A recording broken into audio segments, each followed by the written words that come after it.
in session. This is the Draft Seminar Rookie Profile Series hosted by Matt Hicks, the FF Educator, and I am joined as always by John Laub, the Gridiron Scholar. This is the Brian Robinson Rookie Profile.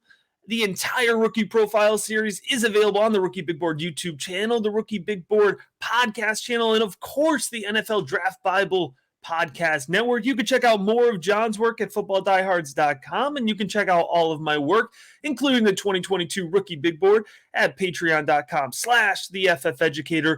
John, Brian Robinson, maybe not the flashiest name in this year's draft, but a really important name to know, and somebody who I think is going to surprise some folks with his NFL draft capital. So I'm excited to dig into him.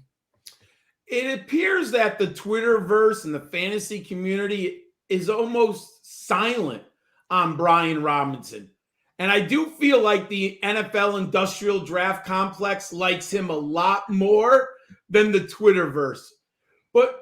And part of it is maybe if you plug him into a model, the numbers aren't going to jump off the page. And it's not a young breakout age.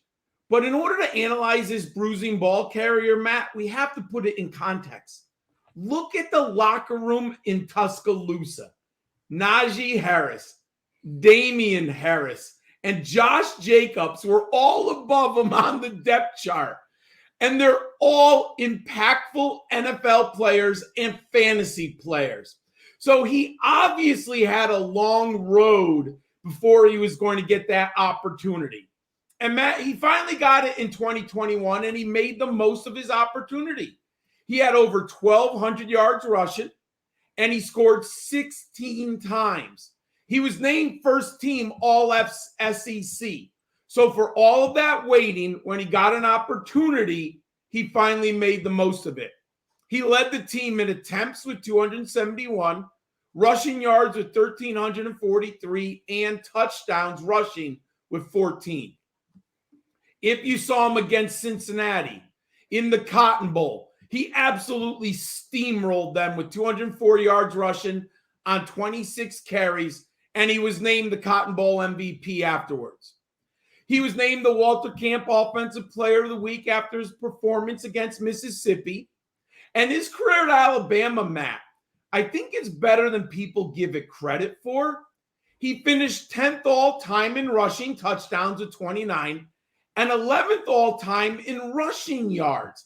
So he had opportunities in a prolific program with some outstanding running backs. In high school, in 2017, he was ranked as a 4-star recruit and the top running back prospect in the state of Alabama. Matt, what does your film study say about Brian Robinson? John, it has to start with the explosiveness. He literally pops off of the tape when you're watching him. He has the ability to burst through gaps really well, pops off the line of scrimmage, but an even more explosive second gear to him. He comes with good strength as well, John, good lower body strength. He fights forward through the end of plays. He can be an absolute bowling ball when he hits top speed. Shoulders through defenders. Go flip on the 2021 Florida tape, and you could see Brian Robinson just absolutely run over SEC linebackers here. He's powerful when he hits the hole, and at times he can slide right past defenders with good contact balance. Now, John, we've mentioned his size. We've mentioned his strength. He comes with a decent level of athleticism here. I rate him well for his athleticism. He has sharp, clean cuts. He's light on his feet. For his size, he is very light on his feet. You could see good lateral agility, good lateral movements. At times, he'll absolutely sidestep defenders. Again, the Florida tape, I don't want to beat up on the Gators. Yes, I do. But go watch the Florida tape there. He makes a defensive back absolutely whiff, and it leads to a touchdown. He works very well in tight space. So I think he's very much somebody who's going to live in that A and B gap, but I don't mean that in the way that he lacks athleticism. I think he can absolutely tear apart inside the tackles at the next level. Now, my concern for him, I always like to point out one downside that I find on the tape. He can struggle at times to consistently find open holes. Now, especially in his his pre-2021 tape, right? But in 2021, it looks a little bit better. It looks that he has a little bit better feel for where gaps are, but that vision can be questionable at times. So it's going to be something we're going to have to watch early on in his NFL career. Let's dig a little bit more into those numbers.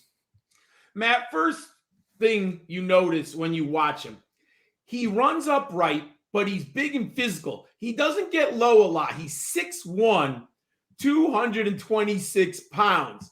He is all man, and he does have quick feet, much quicker feet. I mean, I think that's a trademark. One of the things that Nick Saban and the coaching staff has been able to find, and I believe to recruit, are these big running backs with like little man feet. They're very good with their footwork, and that enables them to be productive at the NFL and at the college level. But when you plug them into the numbers, nothing's going to jump off at the page, Matt. Even in 2021, I'm happy with the numbers. Look at that yards from scrimmage, 1,639. That's a nice season at Alabama. But the scrimmage yards dominator is only 22%. Part of that, Bryce Young won the Heisman Trophy. They're going to throw the football a lot at Alabama. So you're not going to get him into that high 20s, low 30s dominator rating. His career rushing yards, 2,704. A little better than I expected, considering that he was on a backup for most of the time at Alabama. One thing that's kind of shocked me, a little lower for an Alabama runner, 5 yards per carry. That at an Alabama Crimson Tide, that I would love to have seen that around 5.5 to 6. So that's a little bit of a red flag. But look at that. If you don't watch Alabama football, they throw to their running backs, Matt. He's had 52 career receptions. We should have this now as the Harris standard.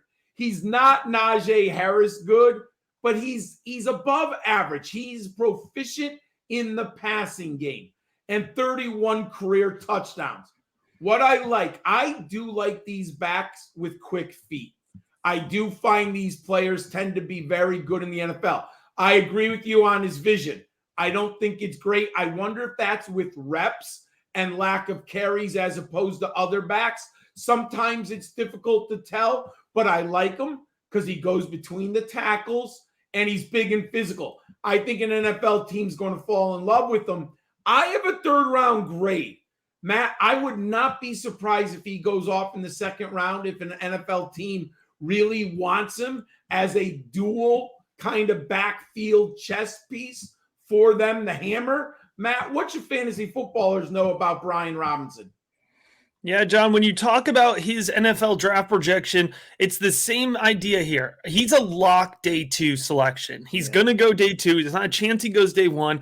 And to me, there's not a chance he goes day 3. All right. I have him in that late day 2 range here. And I think a lot of folks might be considering him a day 3 pick. It's not happening. I'm telling you right now, he's going in day 2 of the NFL draft.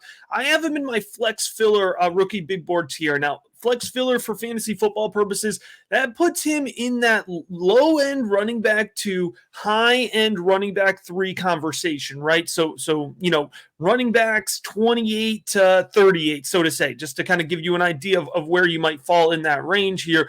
And so Brian Robinson is going to be somebody who I believe is going to be fantasy football relevant over the next couple of years. He's going to be worthwhile to have on your roster. And as we get into the season here, matchup dependent, you'll put him in your running back 2 spot in your starting lineup, or you'll put him in those flex spots as injuries and bye weeks add up, right? So I think he's going to be a worthwhile fantasy football player to have on your roster for the next couple seasons. I have his ADP projection in Superflex leagues as a mid-2nd round pick. I think right now it's a little bit lower. I'm seeing late 2nd round, early 3rd round, but I expect that to rise. And I'm going to have a mid-level of exposure here to Brian Robinson.